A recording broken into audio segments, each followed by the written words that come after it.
ஆண்டவரும் இரட்சகருமாகிய இயேசு கிறிஸ்துவின் ஒப்பற்ற நாமத்தில் இன்றைய தேவனுடைய வார்த்தை பரிசுத்த மத்தேயு எழுதின சுவிசேஷம் 8வது அதிகாரம் 27வது வசனம். அந்த மனுஷர்கள் ஆச்சரியப்பட்டு, இவர் எப்படிப்பட்டவரோ, காற்றும் கடலும் இவருக்கு கீழ்ப்படுகிறதே என்றார்கள். இயேசுவும் அவருடைய சீசர்களும் படகிலே பிரயாணப்பட்டார்கள். அந்த பிரயாணத்தில் இயேசு நித்திரையா இருந்தார். அப்பொழுது அந்த படகு அமிழத்தக்கதாக அலைகளும் பெரும் காற்றுகள் எழும்பினது. இதை கண்ட சீசர்கள் பயந்து, இயேசுவே எங்களை இரட்சியும், நாங்கள் மடிந்து போகிறோம் என்று எழுப்பினார்கள். அந்த படகிலே தான் இயேசு இருந்தார். இன்றைக்கு உங்கள் வாழ்க்கையிலே இயேசு கிறிஸ்து இருப்பாரே ஆனால் உங்களுடைய சூழ்நிலைகளை ஆண்டவர் மாற்றுவார். உங்களுடைய கிளைமேட்டை ஆண்டவர் மாற்றுவார். வேத வார்த்தை சொல்லுகிறது, இயேசு எழும்பி நின்று காற்றையும் கடலையும் அதட்டினார். உடனே மிகுந்த அமைதல் உண்டாயிற்று. இயேசு கிறிஸ்து நம்முடைய வாழ்க்கையில் இருக்கும் பொழுது நம்முடைய கால சூழ்நிலைகளை மாற்றுவார். ஒருவேளை இந்த காலங்கள் உங்களுக்கு ஒரு உபத்திரவத்தின் காலங்களாக, ஒரு தத்தளிக்கிற காலங்களாக, போராடுகிற ஒரு நாட்களாக உங்களுடைய காலங்கள் இருக்கலாம். பூமியிலே போராட மனுஷனுக்கு காலங்கள் குறிக்கப்பட்டு இருக்கிறது என்பது போல உங்களுடைய சீசன், இந்த காலங்கள் உங்களுக்கு ஒரு கொந்தளிப்பின் காலங்களாக இருக்கலாம். உங்களுடைய கொந்தளிப்பின் காலத்தை ஆண்டவர் மாற்றப் போகிறார். இயேசு கிறிஸ்து நம்முடைய வாழ்க்கையில இருந்தால் நம்முடைய கிளைமேட்டை, நம்முடைய கால சூழ்நிலைகளை ஆண்டவர் மாற்றுவார். ஒரு அமைதலை உண்டாக்குவார்.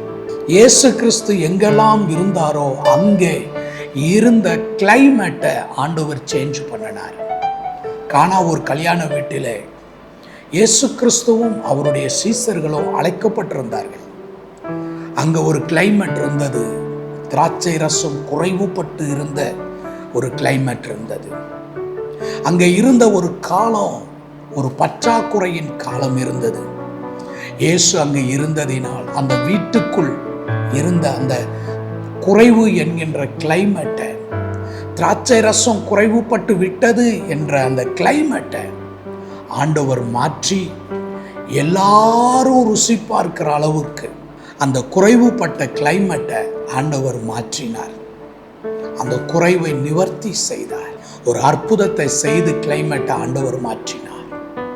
ஜெபாலய தலைவன் தன்னுடைய மகள் மரண அவஸ்தையில் இருக்கிறதை கண்டு அவள் மேல் கைகளை வைத்து அவள் பிழைக்கும்படி ஒரு மரணத்தினுடைய கிளைமேட்டோட இயேசு கிறிஸ்துவை தேடி வந்தான்.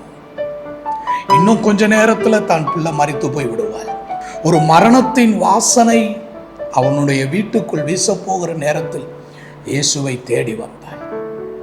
இயேசு போகிறதற்குள்ளே அந்த பிள்ளை மரித்து போனதாக அவனுடைய வீட்டில் இருந்து வந்தவர்கள், போதகரை வருத்தப்படுத்த வேண்டாம், உன் பிள்ளை மரித்து போய்விட்டாள் என்ற ஒரு கிளைமேட்டை, வீட்டுக்குள்ள இருக்கிற கிளைமேட்டை வீட்டிலிருந்து வந்தவர்கள் சொல்லுகிறார்கள். ஆனால் நடந்தது என்ன?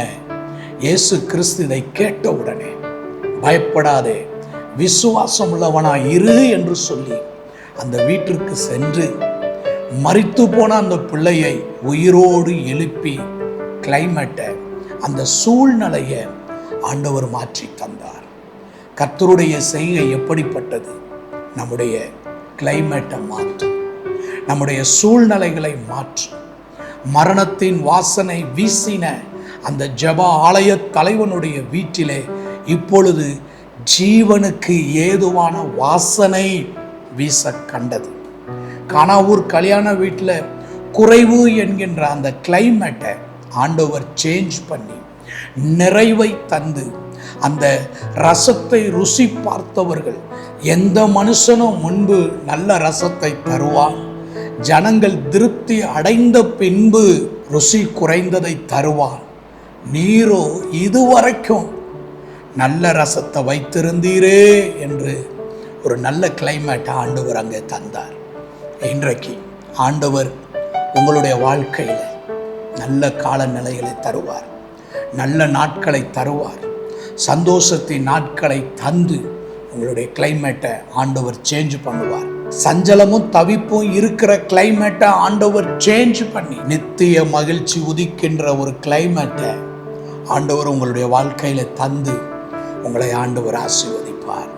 அன்பின் நல்ல ஆண்டவரே, எங்களுடைய கால நிலைகளை ஆண்டவர் மாற்றி துன்பத்தை கண்ட வருஷத்திற்கும் வேதனையை கண்ட நாட்களுக்கும் எங்களை சரியாய் மகிழ்ச்சியாக்குகிறதற்காக உமக்கு ஸ்தோத்திரம். உம்முடைய திருக்கரத்தில் எங்களை ஒப்பு கொடுக்கிறோம். இயேசு கிறிஸ்துவின் நாமத்தில் பிதாவே, ஆமென். கர்த்தர் நம்மை ஆசீர்வதிப்பார்.